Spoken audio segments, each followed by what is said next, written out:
ছাত্ৰীসকল আজি মই তোমালোকৰ আগত অনুশীলনী 1.2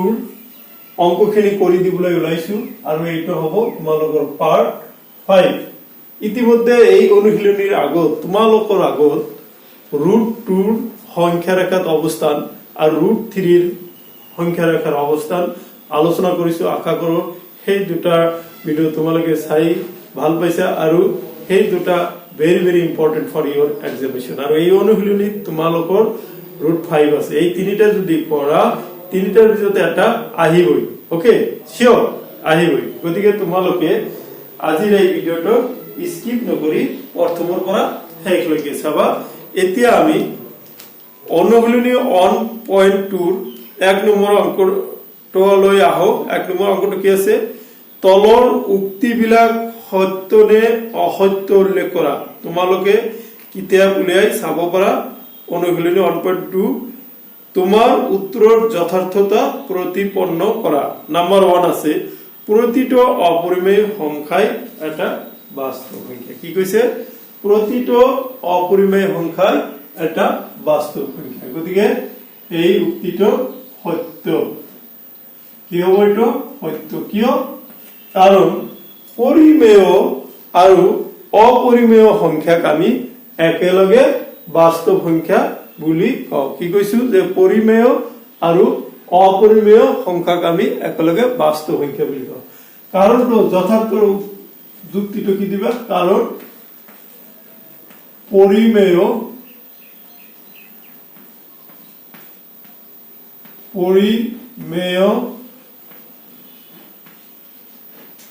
আৰু অপৰিমেয়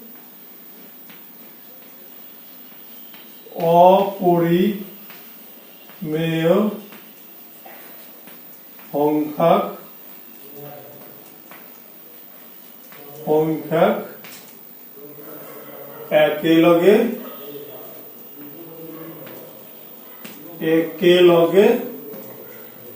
বাস্তৱ সংখ্যা বলে ক্লিয়াৰ ওকে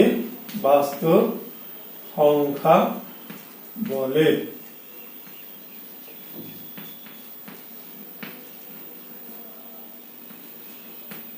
ওকে এইটো হৈ গল এতিয়া আমি 2 নম্বৰটো কৰি 2 নম্বৰটো কি আছে যে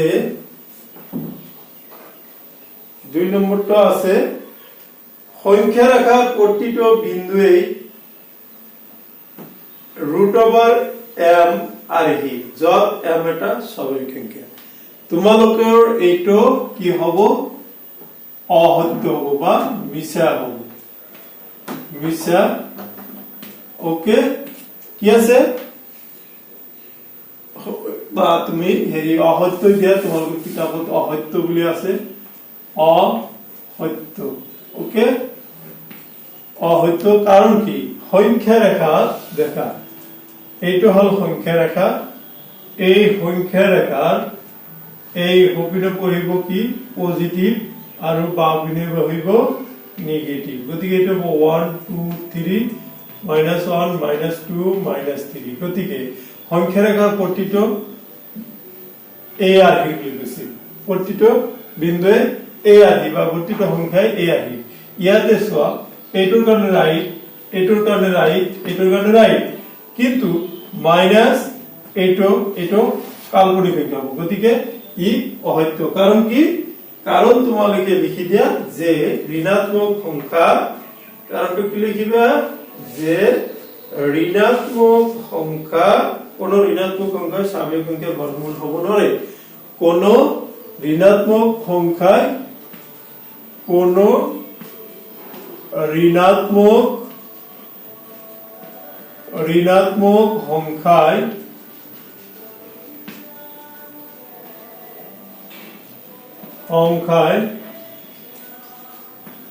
স্বাভাৱিক সংখ্যা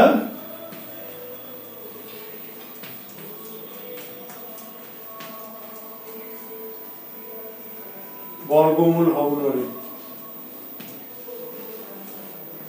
বৰ্গমূল হব নোৱাৰে অর্থাৎ অর্থাৎ কি লিখিবা √2 নহয় হৈছে এটো মই এনে দিছো তোমালোকে এইখিনি লিখিলে হৈ যাব ওকে এতিয়া আমি এখানে মুছি দিছো 3 নম্বরটো কি কইছে 3 নম্বর হেইটো আমি আহি 3 নম্বরটোত আছে 3 নম্বর প্রশ্নটো আছে প্রতিটো বাস্তব সংখ্যায় এটা অপরিমেয় সংখ্যা এটো অহেতু কি প্রতিটো বাস্তব সংখ্যায় এটা অপরিমেয় সংখ্যা নহয় প্রতিটো বাস্তব সংখ্যা এটা অপরিমেয় সংখ্যা নহয় কারণ 2 বাস্তব সংখ্যা কিন্তু ই অপরিমেয়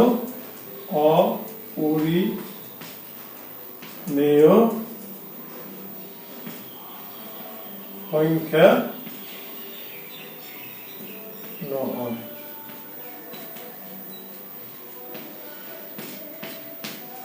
ওকে সো এইখিনি আসিলে 1 নং প্রশ্নর সলিউশন ওকে এতিয়া তোমালোকে কিতাপ উলিয়াই 2 নং প্রশ্ন লৈ সোয়াছন কি আছে 2 নং প্রশ্নত আছে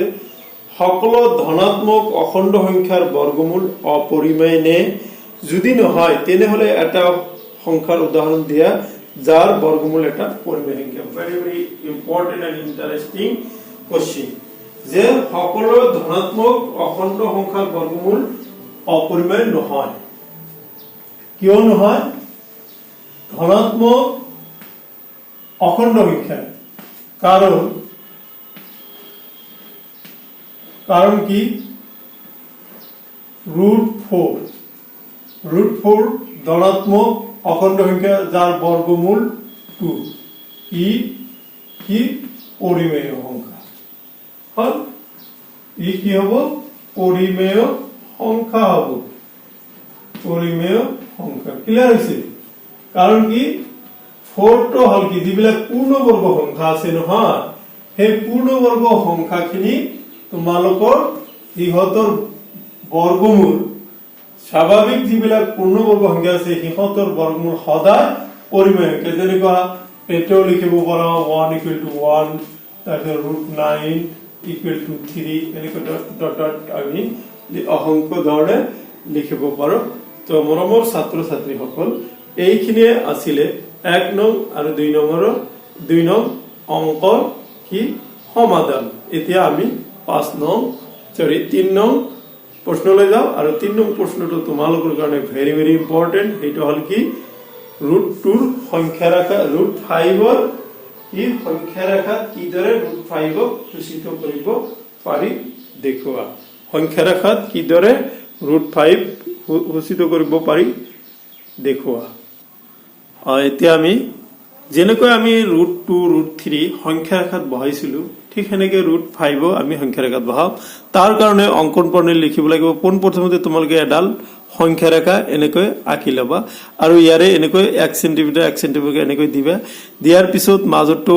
মূল বিন্দু বা ও বুলি ধৰিবা ইয়াৰে দুই ঘৰক আমি এক ধৰিবা এক একক ধৰি এটো 1 2 একক ধৰিছো ওকে এতিয়া দেখা